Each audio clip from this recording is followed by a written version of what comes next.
He thought he was humiliating a waitress for entertainment, but before the night was over, every person in that room would wish they had never laughed. The Golden Ace Club sat hidden behind a row of luxury storefronts on the Las Vegas Strip, a private poker room where money moved as quietly as secrets and reputations could be built or destroyed before midnight.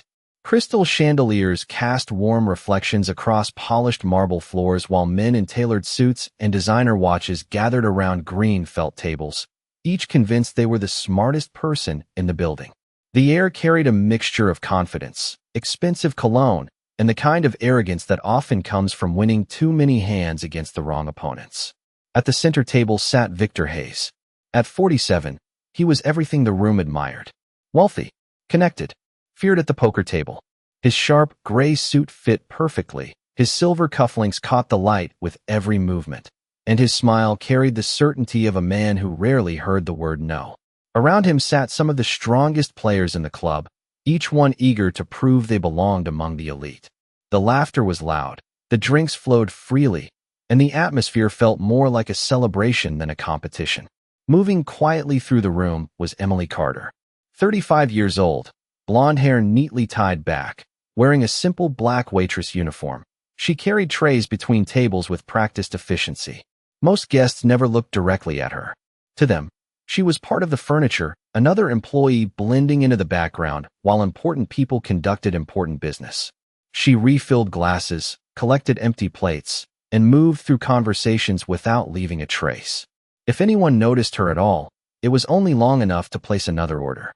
And Emily seemed perfectly comfortable with that. She spoke softly, smiled politely, and never lingered.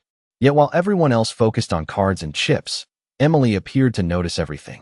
Every nervous glance, every forced smile, every restless hand tapping against a stack of chips. The details most people missed seemed to settle quietly behind her. Calm blue eyes. Near 11 o'clock, the largest game of the evening was underway. Thousands of dollars sat in the center of the table while a crowd gathered around to watch. Victor leaned back in his chair, enjoying the attention as much as the game itself. Then one of the players suddenly stood up, muttered something about an emergency call, and walked away from the table. A vacant seat remained. Victor glanced around the room. Then his eyes landed on Emily as she passed carrying a silver tray. A grin slowly spread across his face. The kind of grin that usually meant trouble for someone else. Several players followed his gaze and immediately began chuckling. Victor raised his voice just enough for nearby guests to hear. "Hey, waitress." Emily stopped and turned politely. "Yes, sir." Victor gestured toward the empty chair. "Why don't you join us? Let's see if you can do something besides carry drinks." Laughter erupted around the table. Emily remained still for a moment, her expression unreadable. What nobody realized was that 3 hours later, not a single person in that room would still be laughing.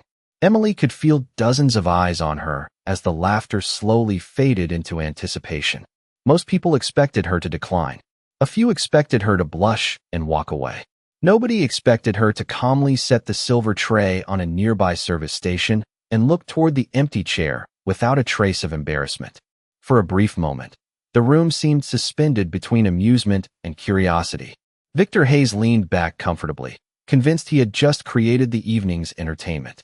Across the table, Blake Morrison smirked into his glass while Trevor Reed exchanged a grin with Ethan Cole. They had spent years competing against hedge fund managers, entrepreneurs, and professional gamblers. The idea that a waitress might sit at their table was ridiculous enough to be funny. Emily offered a polite smile. "I still have work to do," she said softly. Victor spread his hands dramatically. "Come on. One hand. We could all use a good laugh." More chuckles rippled through the crowd. A few spectators pulled out their phones, sensing an awkward moment worth recording. Emily glanced around the room. No anger crossed her face. No embarrassment either. If anything, she looked mildly inconvenienced. Then she quietly picked up her tray again and continued toward the bar. The crowd groaned with disappointment. Victor laughed louder than anyone. "That is what I thought," he announced. Smart decision. The attention quickly shifted back to the game, but Emily remained in several conversations long after she walked away. Not because anyone found her interesting, but because they found her forgettable. In a room filled with people desperate to be noticed, she was practically invisible. Yet what nobody realized was that Emily had spent nearly 2 years working inside the Golden Ace Club. Nearly every night, she moved between tables while hundreds of conversations unfolded around her. She heard business deals, arguments, celebrations, and confessions. She learned which guests tipped generously and which guests demanded attention. More importantly, she learned how people behaved when money was on the line. She noticed which players became talkative when nervous, which players avoided eye contact when bluffing, which players touched their chips when holding strong hands. The club's regular customers believed they were studying cards. Emily knew they were revealing themselves. Near midnight, she stepped into a quiet service hallway to collect fresh glasses. The noise of the poker room faded behind the heavy doors. For the first time all evening, she allowed herself a small smile. Not because of Victor's joke, not because of the crowd, but because the situation reminded her of something she had not thought about in years. A memory surfaced briefly before she pushed it away.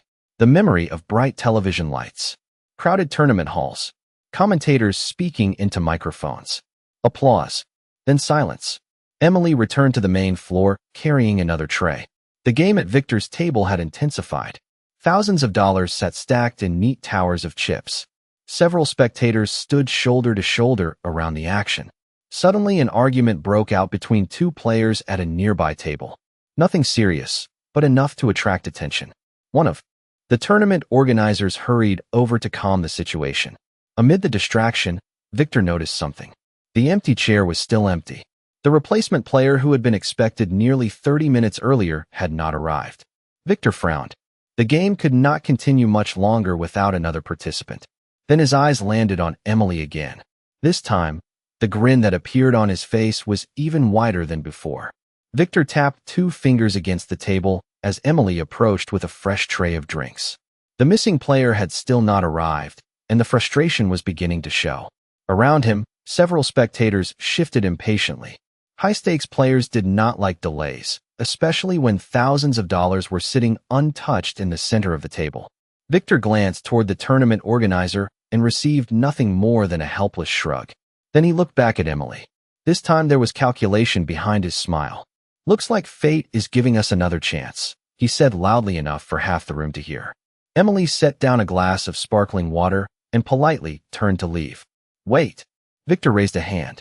The room grew quieter. "You want a temporary player? Use her." A wave of laughter rolled across the crowd. Trevor Reed nearly spilled his drink. Blake Morrison shook his head with amusement. Ethan Cole leaned back in his chair and grinned. That might actually be entertaining. Several guests gathered closer. What had started as a joke was quickly becoming the main attraction of the evening. The organizer hesitated. "She is an employee." Victor reached into his pocket and casually placed several $100 bills on the table. "Then consider this compensation for her time." More laughter followed. To most people, it seemed generous. To Emily, it felt like something else entirely. She looked at the money but did not touch it. Victor interpreted her silence as uncertainty. "Do not worry," he said. "Nobody expects you to win." That earned another round of chuckles. Emily slowly folded her hands in front of her. "I do not think that would be appropriate." Victor smiled wider. "Why not?" "Because I work here." "Exactly," Blake said. "Which means you have absolutely nothing to lose." The spectators loved that answer. A few nodded. Others exchanged knowing smiles. They had already decided how this story would end. Emily would sit down, lose quickly, everyone would laugh, and the evening would continue. Nobody considered any other possibility. The organizer looked uncomfortable. "It is your choice, Miss Carter." Emily remained quiet for several seconds. The room watched her. Victor watched her. The silence stretched longer than expected. Then something unusual happened. Instead of looking nervous, Emily seemed thoughtful, almost as if she were considering an entirely different question from the one being asked. Her eyes moved briefly across the table. Victor, Blake, Trevor, Ethan, one by one, not staring, observing. A small detail that nobody noticed except an elderly gentleman standing near the back of the crowd. His expression changed slightly as he watched her. Then Emily finally spoke. "If I sit down, the same rules apply to everyone?" Victor laughed. "Of course. No special treatment. None. And nobody complains afterward?" The confidence in Victor's answer arrived instantly. "Trust me, nobody here is worried about that." For the first time all evening, Emily smiled. It was not a nervous smile. It was not embarrassed. It was calm, almost reassuring. Then she removed the black apron tied around her waist and folded it neatly over one arm. The simple action drew more attention than any speech could have. Conversation stopped. Several spectators straightened. Something about her demeanor suddenly felt different, though nobody could explain why. Emily placed the apron on an empty chair beside the table. Then she looked at the organizer. "All right," she said softly. "One game." The room erupted with excitement. Victor leaned back with complete confidence. Across the table, Trevor whispered something that made Blake laugh. Ethan reached for his chips. None of them noticed the elderly gentleman in the back quietly lowering his drink, his eyes fixed on Emily with growing recognition. And somewhere beneath the noise, beneath the laughter and anticipation, the balance of the room had already begun to shift. The dealer began distributing cards while the crowd pressed closer around the table. What had started as a joke now felt like a performance, and everyone wanted a front row seat. Victor casually stacked chips in front of him, completely relaxed. Blake Morrison rotated a poker chip between his fingers. Trevor Reed leaned back with a grin that refused to leave his face. Ethan Cole glanced toward Emily as though she were a temporary distraction rather than a legitimate opponent. None of them appeared concerned. Emily quietly took her seat. Her posture remained relaxed, her breathing steady, her expression unchanged. If she felt intimidated sitting across from some of the club's most respected players, she did not show it. The first hand began. Victor barely looked at his cards before increasing the bet. Blake followed immediately. Trevor and Ethan joined without hesitation. The message was obvious. They intended to overwhelm her from the start. Emily studied her cards for only a second before folding. Laughter returned. "Smart choice," Trevor said. "Probably saved yourself a few $100s." Emily simply nodded. The next hand arrived. Again the betting escalated quickly. Again Emily folded. More smiles appeared around the table. The spectators seemed satisfied. The evening was unfolding exactly as expected. By the third hand, Victor had become even more comfortable. He began entertaining the crowd between plays, telling stories about previous tournaments and famous victories. Every few minutes he glanced toward Emily as if checking whether she regretted accepting the invitation. She never responded. She merely watched. The fourth hand produced a similar result. Emily folded again. Blake chuckled. "You know, there is no shame in walking away early." Several spectators laughed with him. Victor leaned forward.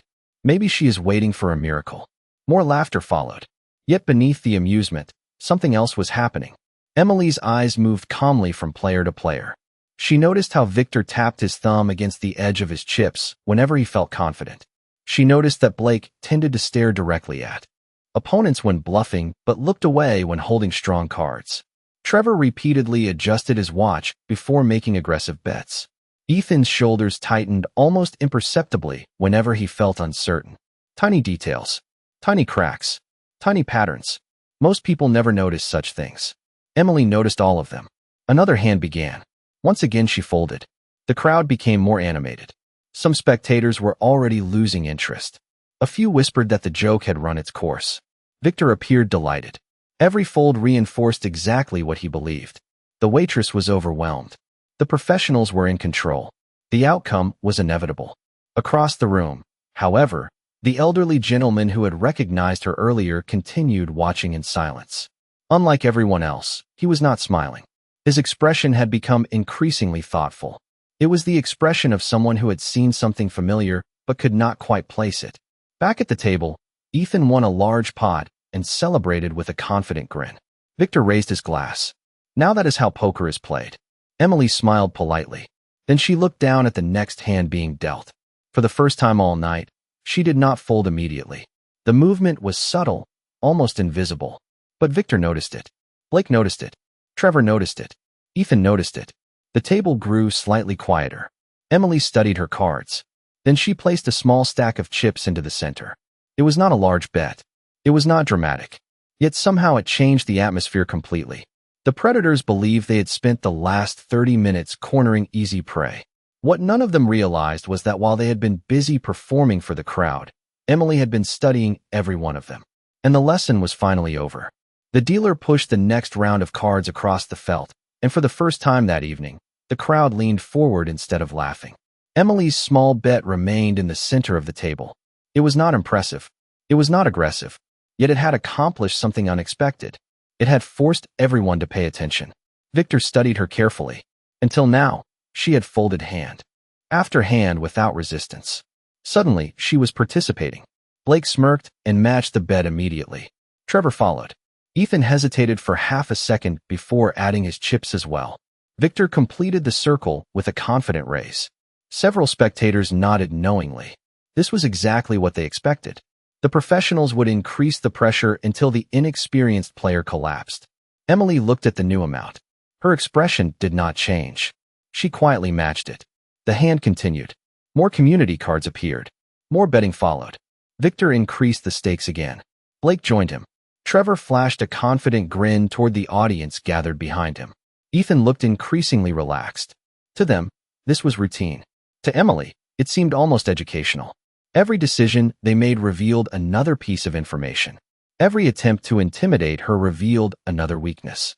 When the final betting round arrived, Victor pushed forward a substantial stack of chips.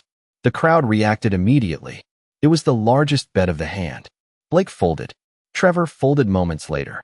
Ethan considered staying in, but eventually surrendered as well. Now only Victor and Emily remained. The spectators became silent. Victor leaned back comfortably. He wanted the room to watch this moment. He wanted them to see exactly what happened when someone wandered into a game beyond their abilities. Emily looked down at the table. Then she looked at Victor. For a brief second, their eyes met. Victor smiled. Emily calmly placed enough chips into the pot to call. The dealer revealed the final cards and asked both players to show their hands. Victor turned over his cards first. Several people nodded with approval. It was a strong hand. Not unbeatable, but certainly strong enough to win most contests. The confidence on his face grew. Then Emily revealed her cards. Silence followed. Complete silence. The dealer examined the table, then examined it again. Winning hand, he announced. Emily had beaten him. Not by luck. Not by a narrow technicality. She had simply played the hand better.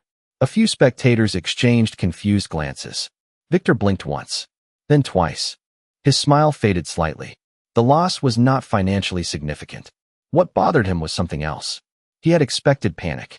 He had expected mistakes. Instead, she had appeared completely comfortable. Nice hand, Blake said, though his voice carried more surprise than respect. Emily offered a polite nod and quietly collected the chips. The crowd began whispering among themselves. Victor quickly laughed and waved dismissively. Everybody gets lucky once. Several people agreed. Others seemed less certain. The elderly gentleman near the back continued watching without speaking. His attention never left Emily. Another hand began. Then another. Emily did not dominate the table. She did not perform miracles. In fact, she lost several smaller pots over the next 20 minutes.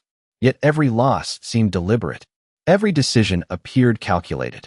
While the others focused on winning individual hands, Emily appeared to be building something larger. Piece by piece.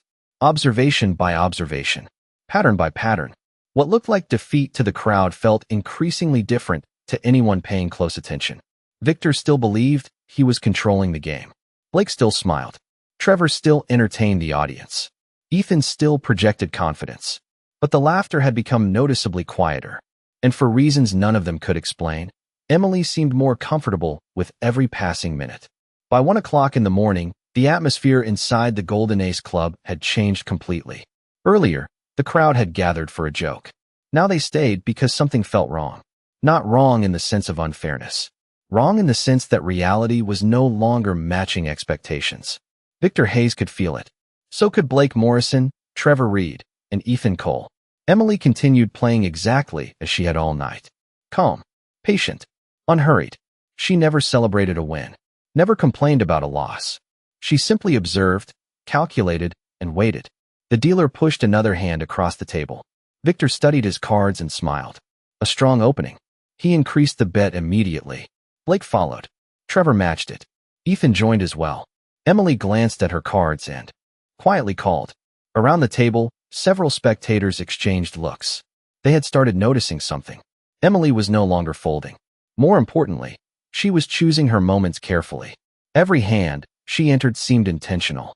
Every decision appeared to serve a purpose invisible to everyone else. The community cards arrived. Victor increased the pressure. Blake raised again. Trevor added more chips with obvious confidence.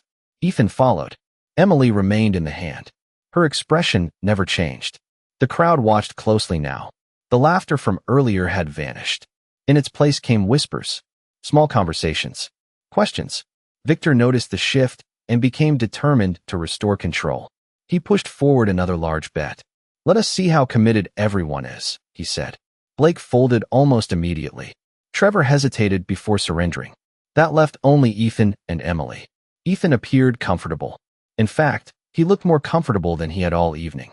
He leaned back slightly and smiled toward the spectators behind him. The smile suggested certainty. Emily noticed it. She also noticed the tiny tightening in his jaw that appeared every time he tried too hard to project confidence. The final card arrived. Ethan wasted no time placing a substantial stack of chips into the center of the table. Several spectators nodded approvingly. It looked powerful. It looked convincing.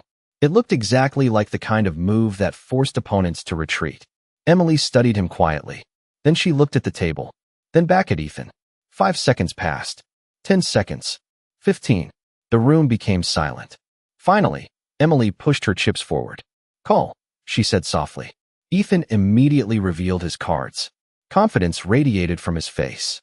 It lasted only until Emily turned hers over. The dealer examined both hands. Then looked up. "Winning hand, Miss Carter." For a moment nobody moved. Ethan stared at the cards.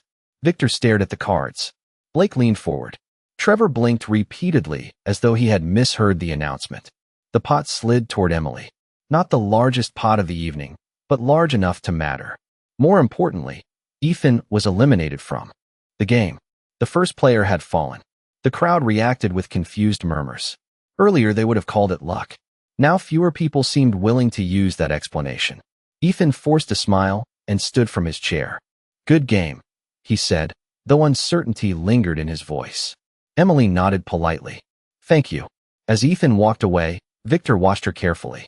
For the first time all night, he was not smiling. And standing near the back of the room, the elderly gentleman finally whispered a name under his breath. A name nobody else heard. A name that suddenly explained everything. The elimination of Ethan Cole changed everything. Nobody announced it. Nobody needed to. The shift was visible in every corner of the room. Earlier, spectators had gathered to watch a waitress embarrass herself. Now they stood shoulder to shoulder around the table, studying every move Emily made. The laughter was gone. The confidence was fading. Even the dealers exchanged occasional glances. Victor Hayes sat motionless, staring at the growing stack of chips in front of Emily. Blake Morrison no longer looked amused. Trevor Reed had stopped performing for the crowd entirely. Something uncomfortable had entered the room. Doubt. The next hand began. Blake immediately increased the bet. The move was aggressive, almost reckless. Emily noticed it. More importantly, she noticed the reason behind it. Blake was no longer playing the cards. He was playing his frustration. Throughout the evening, he had enjoyed being part of Victor's joke. Now he wanted to prove that the joke was still under control. Emily quietly called. Trevor followed. Victor joined as well. The community cards appeared. Blake continued betting heavily. Trevor folded. Victor hesitated before matching the wager. Emily calmly remained in the hand. Around them, the room had become unusually quiet. Every chip that touched the felt seemed louder than before. Blake pushed forward another large stack. His jaw tightened slightly. Emily noticed. Victor noticed. Unfortunately for Blake, everyone else noticed as well. The confidence he was trying to project no longer looked convincing. Emily studied him for a few seconds. Then, she did something unexpected. She raised. A murmur spread through the crowd. Blake froze. Not visibly, not dramatically, but long enough for Emily to see exactly what she needed. The silence stretched. 10 seconds. 15. 20. Finally, Blake folded. The crowd reacted with surprise. Emily quietly collected another pot. No celebration. No smile. No victory speech. She simply stacked the chips and prepared for the next hand. That calmness bothered her opponents more than any display of confidence could have. Trevor lasted another 20 minutes. During that time, Emily seemed to know exactly when he felt strong and exactly when he felt uncertain. Twice she folded before expensive mistakes. Twice she extracted value from hands Trevor believed were unbeatable. By the time the final confrontation arrived, Trevor looked exhausted. He pushed his chips forward with confidence he clearly did not feel. Emily studied him. Then she gently shook her head. "You do not want me to call," she said softly. The statement stunned the table. Trevor laughed nervously. "And why is that?" Emily's expression remained calm. "Because you already know what happens if I do." For the first time all night, Trevor looked away first. 30 seconds later, the hand ended. The dealer pushed another mountain of chips toward Emily. Trevor's tournament was over. A hush fell across the room. Only two opponents remained. Victor Hayes, Blake Morrison. Both men now understood the same thing. The woman they had invited to the table as entertainment was no longer trapped with them. They were trapped with her. And somewhere near the back of the crowd, the elderly gentleman finally whispered the name again. This time his voice carried enough for the person beside him to hear. The reaction was immediate. The second man turned sharply toward Emily, his eyes widening with disbelief. The recognition was spreading. The game had narrowed to 3 players, but it no longer felt like a competition between equals. The energy around the table had transformed into something far more uncomfortable. Every spectator in the Golden Ace Club sensed it.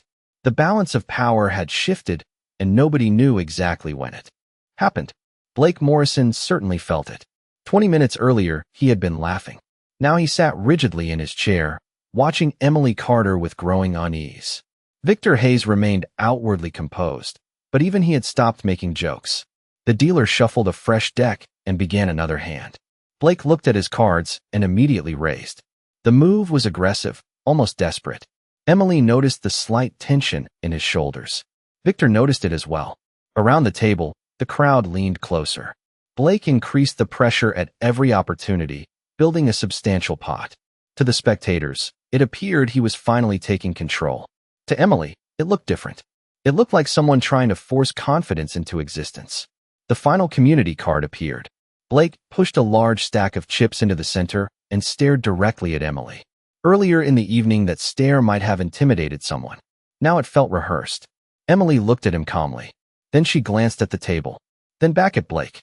The room became silent. Nobody moved. Nobody spoke. Finally, Emily matched the wager. Blake revealed his cards immediately. Strong. Very strong. Several spectators nodded in approval. For a brief second, relief crossed Blake's face. Then Emily quietly revealed hers. The dealer examined the table and froze momentarily before announcing the result. Another winning hand. Another massive pot sliding toward Emily. The silence that followed felt heavier than any celebration. Blake stared at the cards as though they had betrayed him personally. He opened his mouth, closed it again, then leaned back in his chair. The realization was finally unavoidable. He had not been controlling the game. He had been reacting to it. 5 minutes later, the inevitable happened. Blake lost the remainder of his chips in another carefully calculated hand. The dealer confirmed the result, and Blake's tournament was over. A hush fell across the room as he stood from the table. Nobody laughed. Nobody celebrated. Even Blake managed only a quiet nod before walking away. Now only 2 players remained. Victor Hayes and Emily Carter. The final showdown everyone suddenly wanted to see. The dealer prepared the next hand while spectators crowded every available inch around the table. Phones lowered. Drinks forgotten. Conversations abandoned. The entire room focused on the 2 remaining stacks of chips. Victor studied Emily carefully. For the first time all night, he was no longer looking at a waitress. He was looking at an opponent. The largest pot of the evening began to form between them. Bet by bet. Raise by raise. Neither player backed away. The tension grew with every card. Victor's confidence slowly returned. Whatever happened before no longer mattered. This was the hand he wanted. One final opportunity to prove he still controlled the room. Across from him, Emily remained perfectly calm. No excitement. No anxiety. No visible emotion at all. The elderly gentleman near the back watched silently. So did several longtime members of the club who had begun whispering among themselves. More and more faces showed recognition. More and more people were beginning to remember a name they had not heard in years. And as the final hand of the night continued to grow, the truth that had been hidden all evening was moving steadily toward the surface. The final hand unfolded beneath a silence so complete that even the soft sound of chips touching the felt seemed amplified. Victor Hayes sat perfectly still, his eyes locked on Emily Carter. The massive pot between them reflected hours of competition, pride, and assumptions that had slowly collapsed one by one. Around the table, nobody dared interrupt. The crowd that had once laughed now watched with absolute concentration. Victor studied his cards and made his move. It was bold, confident, the kind of wager that had intimidated countless opponents over the years. Several spectators exchanged nervous glances. They knew his reputation. They knew how many players had folded under exactly this kind of pressure. Emily looked down at the table, then at Victor.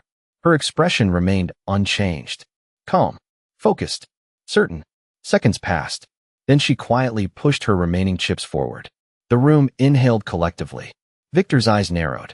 The dealer confirmed the wager and completed the final sequence of cards. Nobody moved. Nobody spoke. Victor revealed his hand first. A strong hand. Strong enough that a few spectators immediately assumed the night was over. For the first time in nearly an hour, confidence returned to Victor's face. Then Emily revealed hers. The dealer stared at the table. A long pause followed, longer than anyone expected. Finally, the dealer looked up. Winning hand. Miss Carter. The room froze. Victor did not react immediately. He simply stared at the cards. The confidence disappeared from his face, replaced by something unfamiliar. Disbelief. Across the room, nobody celebrated. Nobody laughed. The silence felt almost unreal. The largest pot of the evening slid across the table toward Emily.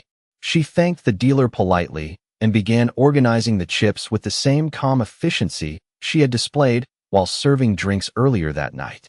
Then a voice emerged from the crowd. I knew it. Heads turned toward the elderly gentleman standing near the back. He slowly stepped forward, his eyes fixed on Emily. I knew I recognized you. More whispers spread through the room. The gentleman stopped beside the table. You are Emily Carter. It was not a question. Emily smiled politely. Several spectators looked confused. Others suddenly appeared shocked. Recognition spread through the crowd like a wave. One longtime member of the club lowered his drink. Another shook his head in disbelief. Victor looked between them. Who is she? The elderly gentleman laughed softly. Who is she? He looked around the room. 15 years ago, she was one of the most respected poker players in the country. She won tournaments from Las Vegas to Atlantic City. Then she disappeared. The room went silent all over again. Victor stared at Emily. Blake stared at Emily. Dozens of spectators stared at Emily. The woman they had dismissed as a waitress had never been out of place at the table. They were the ones who had misunderstood the situation. Emily stood, collected her folded apron from the nearby chair, and prepared to return to work. Victor finally found his voice. Why did you never tell anyone? Emily looked at him calmly. Because people reveal more about themselves when they think you are beneath them. No one had an answer to that. She thanked the dealer, nodded politely to the crowd, and walked away. The room remained silent long after she disappeared into the hallway. And that night, everyone inside the Golden Ace Club learned a lesson worth far more than the chips on the table. Respect is not earned by status, wealth, or appearance. It is earned by character. And the people who seem the least important are often the ones with the most remarkable stories.